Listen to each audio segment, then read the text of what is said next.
Bonjour les flammes, c'est Laura. J'espère que vous allez bien. Nous sommes aujourd'hui donc samedi 4 avril. Je vais vous faire un audio euh, suite à une question qu'on me pose souvent. Comme il est trop long d'y répondre dans les commentaires, j'ai décidé de faire un audio. Donc voilà, la question est: comment sait-on que l'on est flamme jumelle?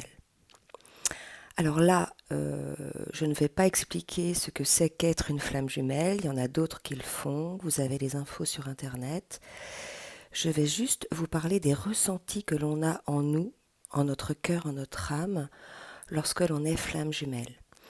Bien évidemment, ça n'appartient qu'à moi, ce sont que mes propres ressentis, mais par rapport aussi aux personnes, les retours que j'ai des personnes en guidance personnalisée, j'ai quand même réussi à faire, je dirais, une sorte de petite généralité sur ces ressentis. Euh, Bien évidemment, il se peut que j'oublie des choses, hein, parce que on m'a demandé de le faire ce matin. Là, en fait, j'avais eu ce commentaire depuis 2 jours et ce matin, je me suis réveillée avec ça. Il faut faire une vidéo, un audio. Donc, je n'ai pas préparé, je n'ai pas écrit. Ça va venir comme ça. Donc, en termes de ressenti. Euh, donc, bien évidemment, euh, avant d'avoir ces ressentis, faut avoir une rencontre. Donc il se peut, pour beaucoup, ça a été mon cas aussi, que l'on côtoie sa flamme jumelle sans savoir que c'est notre flamme jumelle, et tant qu'il n'y a pas la reconnexion de nos âmes, le ressenti, avec le recul, est une sorte d'attraction, de répulsion. C'est-à-dire qu'on se regarde de loin, on s'observe, mais il n'y a pas spécialement de contact, euh, je veux dire, de dialogue ou de contact. C'est plutôt un peu un style d'observation que l'on peut avoir de l'autre. On sent bien qu'il y a quelque chose qui se passe, qu'il y a une sorte d'attirance, qu'on a l'impression d'être attiré par cette personne-là. Mais voilà, on pose pas de mots, on va qu'à nos occupations, et puis à la limite, on zappe un peu l'autre, puisque c'est une situation peut-être qui peut nous mettre mal à l'aise. Et pour certains, euh, lorsqu'il y a ces échanges-là de regards et quoi que ce soit, beaucoup sont en couple. Donc zappe un peu le truc en disant bon bah ça va, je vais pas me laisser polluer par ce genre de situation. Ensuite vient le moment de la reconnexion de nos âmes. Donc là, ça peut se faire de manière inopinée, soit un contact physique, soit euh, les deux personnes sont un peu plus proches que d'habitude, mais en définitive, ce qui fait que nos âmes se recontactent, c'est le regard. D'accord? D'un seul coup, on regarde les yeux de l'autre, alors qu'avant, on n'osait pas véritablement le regarder dans les yeux. Et là, d'un seul coup, on regarde les yeux de l'autre. Et là, si vous voulez, on a l'impression de se voir dans l'autre. C'est-à-dire de se dire, mais oui, mais c'est cette personne-là, en fait. C'est moi, c'est lui, c'est lui, en fait, ma moitié. C'est lui que j'attends depuis toujours. Alors bien évidemment, on ne se le dit pas comme ça en intellectualisant, c'est notre âme qui nous réveille et qui nous le dit, mais plus dans les ressentis physiques. D'accord? C'est pas verbalisé comme ça. Si vous voulez, c'est physique. On a une sorte de vibration. Moi, pour moi, euh, j'ai été traversée par, je pense que c'est la Kundalini, j'ai été traversée par une espèce de courant électrique dans tout le corps, comme si c'était un reset, hein, comme si on me réveillait. Et là, je me suis dit, mais waouh, quoi, cette personne, elle me fait un effet. C'est quoi? Alors, donc voilà, la reconnexion, très particulière, hein, pour les flammes jumelles. Franchement, j'ai jamais eu d'autres ressentis comme ça avec d'autres personnes. Ensuite, bien souvent, à l'issue de cette reconnexion-là, il y a une séparation. C'est ce qu'on appelle la séparation. Alors, pour certains, ça va être la séparation originelle. Moi, la séparation originelle, pour moi, c'est celle qui fait vraiment souffrir, qui fait nous sentir vides à l'intérieur de nous. Euh, pour moi, c'était plus une séparation obligée, hein, par des congés, en fait. Mais pendant cette séparation, je n'ai cessé de penser à l'autre, en fait. Je l'idéalisais. Il y avait une sorte de cristallisation de cette personne. Pour moi, ça y est, c'était la personne euh, que mon âme avait reconnue. C'était la personne qui était ma moitié. Donc en fait, je n'avais aucune souffrance pendant cette séparation. Euh, comment dire, j'étais plutôt portée, galvanisée par cet espoir de retrouver cette personne. Bien sûr, ça n'appartient qu'à moi, hein. Peut-être d'autres ont vécu cette séparation différemment. Bien sûr, je vous invite à exprimer vos ressentis, vos expériences, parce que le but là de cet audio, c'est pas de parler de moi, hein, bien évidemment, c'est d'apporter de l'aide au collectif. Parce que beaucoup de personnes en fait se fourvoient en pensant être flammes jumelles, hein, et en définitive ne le sont pas, sont plutôt pour certains dans une relation, je dirais peut-être toxique, d'accord. Donc vraiment, quand on est flamme jumelle, c'est un ressenti énergétique que l'on n'a pas dans d'autres relations, quoi. Quoique pour les âmes sœurs, on peut avoir un ressenti énergétique, mais il n'est pas aussi puissant. Ok. Donc voilà, donc cette cristallisation de cette personne. Ensuite vient le moment où on revoit cette personne. Donc bien souvent, cette nouvelle entrevue est générée par ce qu'on appelle la flamme éveillée, celle qui a reconnu en premier l'autre dans ses yeux, dans son âme, celle qui a cristallisé cette relation, parce que bien souvent l'autre qui n'est pas éveillé au lien, hein. Je ne dis pas non éveillé en général, mais plutôt non éveillé au lien, lui ou elle, voilà, vit sa petite vie, il n'a pas été vraiment perturbé par cette reconnexion d'âme, cette reconnaissance plutôt de l'âme. Alors que l'autre, si vous voulez, il pense non-stop, quoi. C'est-à-dire du matin au soir, pense à l'autre, mais sans véritablement, en tout cas pour ma part, ressentir de la souffrance du manque. Vient ensuite donc le fait que la personne qui est éveillée à ce lien va au contact de l'autre, flamme, génère la rencontre.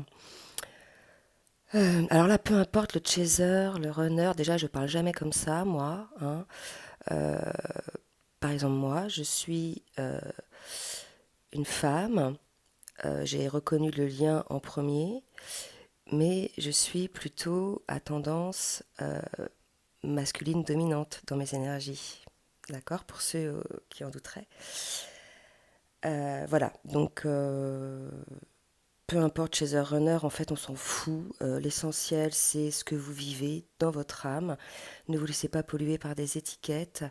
Ce qui est important, c'est les ressentis, parce que seule votre âme vous guide par rapport à ça. D'accord.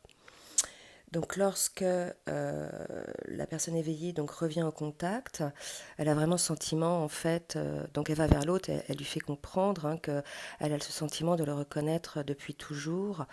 Euh, et si vous voulez, ce contact éveille chez l'autre une prise de conscience. Disons que son âme se réveille, son corps se réveille. Bien souvent, l'autre a son cœur qui se met à battre très fort, hein, il explose. En tout cas, c'est ce que mon jumeau à moi m'a verbalisé. Mais il n'a pas encore conscience du lien. C'est son corps, si vous voulez, c'est son âme qui a conscience de ça. Lui, de son côté, ou elle, n'a pas encore conscience de ce lien. Mais par contre, il a conscience de ce qu'il ressent par rapport à cette personne. Et c'est ça, quelque part, qui va l'intriguer, qui va l'attirer. Ok. Ensuite, donc cette rencontre vient et bien souvent, il y a cette reconnexion des âmes. Alors pour certains, ça peut prendre plusieurs mois, plusieurs semaines. Moi, si vous voulez, ça s'est passé assez vite. Oui, je reprends la vidéo puisqu'elle a été coupée. Donc je disais très vite après cette reconnexion d'âme, hein, qui peut arriver pour certains assez rapidement, pour d'autres ça peut mettre un peu plus de temps. Il peut y en avoir un des deux dont l'âme a conscience de cette reconnexion et l'autre non, va plutôt le fuir puisqu'il sent qu'il y a quelque chose énergétiquement qui le dérange un petit peu, je dirais. Souvent, mais c'est la polarité inconsciente à la base. Ne sachant pas mettre des mots, je dirais, sur ce qu'il ressent, il va préférer fuir. D'accord. Donc comment sait-on qu'on est une flamme jumelle? Déjà, c'est lorsqu'il y a ce genre de schéma de fuite, de poursuite de l'un de l'autre. Alors au début, c'est la personne éveillée hein, qui va poursuivre et la personne non éveillée au lien qui va fuir. Mais après, hein, lorsqu'il y a équilibre des polarités, lorsque les deux ont fait leur travail de guérison de blessures, C'est moins évident, hein, la personne éveillée peut fuir le lien et la personne non éveillée à la base peut poursuivre sa flamme, d'accord? Puisque ayant eu conscience du lien et de l'importance de ce lien dans sa vie, euh, les rôles peuvent s'inverser. Alors, comment sait-on qu'on est flamme jumelle? Si vous voulez, on le sent au fond de soi. Je veux dire, il n'y a pas de doute à un moment donné. Le seul doute qu'il peut y avoir, je disais tout à l'heure, c'est est-ce que je suis dans un lien de flamme jumelle? Mais on ne doute jamais de ce lien des ressentis, de ce que ça nous apporte à notre âme. C'est un lien qui nourrit notre âme. Alors bien évidemment, par moments, lorsque l'on est en séparation, lorsque l'on est dans sa nuit noire, puisqu'il y a ça aussi, euh, lors de la séparation originelle, on vit ce qu'on appelle une nuit noire de l'âme, c'est-à-dire ce manque total, ce vide total, cette espèce de reset de nous. Euh, Durant lequel on doit effectivement travailler toutes nos blessures qui nous empêchent de nous développer, qui nous empêchent d'être une meilleure version de nous-mêmes et surtout qui nous empêchent de vivre dans cette complétude, dans cette sérénité. Donc pendant cette blessure de l'âme, qui peut être... alors il n'y a pas de règle, hein, il peut y en avoir qu'une grosse, mais il peut y avoir aussi plusieurs petites blessures de l'âme, comme les séparations, il peut y en avoir plusieurs, comme il peut y en avoir qu'une. Mais il y a toujours des séparations ou au moins une séparation dans ce lien de flamme jumelle, d'accord? Donc déjà, si vous avez vécu aucune séparation, même si tout lien a sa particularité, il est peu probable que vous soyez flamme jumelle. Parce que la séparation sert en définitive, je dirais, à justement faire ce reset, à justement faire ce retour à soi, à au moins prendre conscience de ces choses. Après, d'autres séparations sont là pour nous aider à travailler. En fait, au début, la séparation est vécue vraiment comme une souffrance énorme, comme un vide total. Et après, plus on avance dans le lien, plus on accueille ces séparations, parce qu'on sait qu'elles sont nos alliés, qu'elles nous permettent en définitive, je dirais, de travailler sur nous, de guérir nos blessures, hein, nos blessures de l'âme. C'est-à-dire blessures de trahison, d'abandon, euh, de rejet, le manque, elles nous permettent aussi, ces séparations, d'acquérir cette autonomie affective. Vous voyez, elle nous permet d'être bien soi, d'être bien soi-même avec soi-même, de ne pas avoir besoin de qui que ce soit pour être bien, pour être heureux. Hein. En définitive, certes, à l'issue de ce parcours, ou surtout à la fin du parcours, nous sommes toujours dans l'espoir de nous réunir avec notre jumeau, mais on est bien avec soi-même. D'accord? On est dans ce qu'on appelle cette complétude. Donc nous sommes nourris de cet espoir d'être avec notre jumeau, mais en définitive, nous sommes heureux aussi sans notre jumeau. D'accord? C'est ça aussi qui fait que euh, on sait que ce lien nous a nourris, nous a permis de faire ce retour à soi, nous a permis de faire ce travail à soi.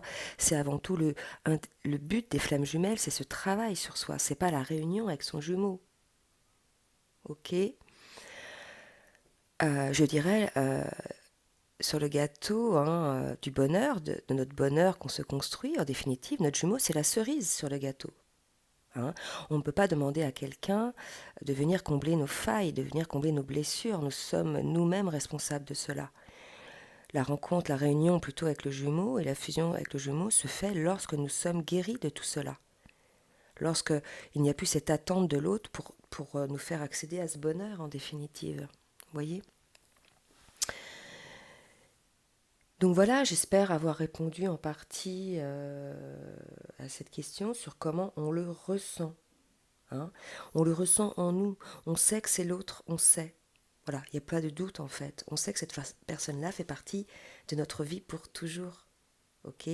C'est pour ça que l'on dit que ce lien est indestructible, qu'on ne peut pas couper ce lien. Parce que même lorsqu'il y a, je dirais, séparation physique, je ne parle pas de rupture, la rupture est impossible. Mais lorsqu'il y a séparation physique, en définitive, euh, l'autre est toujours là, dans nos ressentis. On ressent les émotions à l'intérieur de nous que vivent nos jumeaux ou nos jumelles. Hein. Parfois, on peut être traversé par une joie ou par une peine ou une douleur d'un seul coup dans notre corps. Et en définitive, à fur et à mesure qu'on avance sur le parcours, on s'aperçoit que c'est quelque chose qui ne nous appartient pas, que ça appartient à notre jumeau. Euh, on peut aussi, on est relié par télépathie, par les rêves. Vous voyez, c'est quelque chose de très particulier. Euh, que vous dire d'autre aussi? Euh, Lorsqu'il y a séparation, lorsqu'on veut se séparer de l'autre parce que ça nous fait trop souffrir, son inconséquence nous fait souffrir, en définitive, on s'aperçoit que c'est pas possible. Hein. Alors pour certains, il y a vraiment des réelles séparations pures et dures qui durent des mois, voire des années. Mais pour les couples récents, hein, dont je fais partie, c'est souvent, hein, par rapport, je dirais, aux exemples que j'ai en guidance personnalisée, c'est souvent des petites ruptures pendant lesquelles il y a contact. Puisqu'on sait qu'on ne peut pas en fait faire sans l'autre. Même si il y a rupture amoureuse, le lien est toujours là. Disons que c'est un lien qui va être peut-être plus transformé en amitié. Vous voyez, ce lien est très particulier. À la fois, on ressent de l'amour, un amour vraiment d'amour. À la fois, on ressent euh, quelque chose de très fraternel, un amour fraternel, un amour d'amitié. Alors, il y en a qui vont me dire, oui, c'est quoi l'amour amitié? Ben, écoutez, moi, j'ai beaucoup d'amour pour mes amis. Voilà, il y a des amis très puissants pour lesquels j'ai un lien très puissant et j'appelle ça un amour, c'est l'amour inconditionnel. D'accord. C'est un amour inconditionnel qu'on en ressent pour son jumeau. Et cet amour inconditionnel a une étiquette, a plusieurs étiquettes. C'est à la fois l'amour-passion, l'amour fraternel, l'amour amitié. Vous voyez, c'est un peu comme un amour que l'on ressent pour son enfant. Voilà. Voilà un petit peu comment on sent, comment on sait que l'on est dans un lien de flamme jumelle. Ok. Et si colère il y a envers son jumeau, elle ne dure pas. Elle ne doit pas durer, sinon ça veut dire que vous ne travaillez pas sur vous. Ça veut dire que vous êtes dans le manque, dans la colère, que vous n'avez pas assez travaillé. Et si vous ne travaillez pas, le lien n'avancera pas en définitive. D'accord. Voilà, bah écoutez, j'espère avoir un petit peu répondu à la question comment sait-on à l'intérieur de nous que l'on est flamme jumelle. Je vous fais des gros bisous les flammes et puis je vous dis à très bientôt. Je vous souhaite un très bon week-end. Bisous bisous les flammes.